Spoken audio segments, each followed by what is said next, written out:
গহীন জঙ্গলে ঢুকলাম আমি প্রেমিকাকে রাজি করানোর জন্য ষান্ডা খুঁজতে, কিন্তু যে একটা ষান্ডাও খুঁজে পাইতেছি না।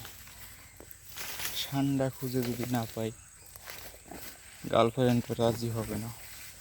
কি করব?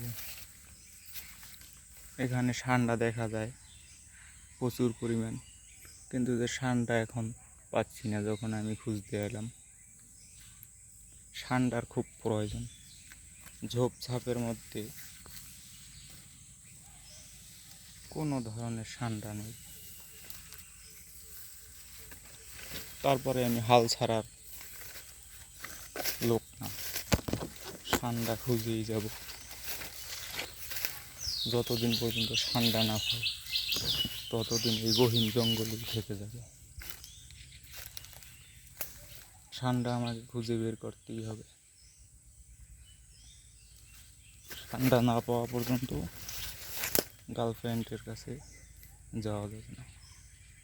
ষান্ডা আমার খুঁজে বের করতেই হবে, যেভাবেই হোক।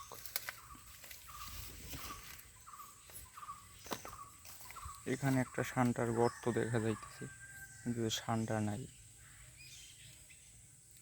তবে ষান্ডা না পাইলেও গুইল সাপ পাওয়া যাবে অনেক।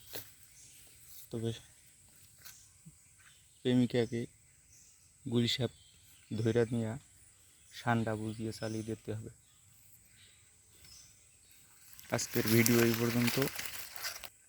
গহীন জঙ্গল থেকে বের হয়ে গেলাম, ষান্ডা খুঁজে আর পেলাম না।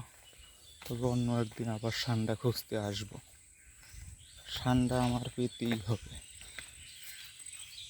এখানে গেলাম না, এখানে বড় বড় অ্যানাকোন্ডা থাকে।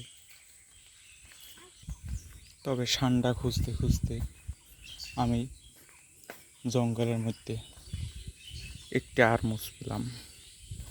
আড়মোষটি নিয়ে ধুয়ে নাক দিয়ে খেয়ে ফেললাম।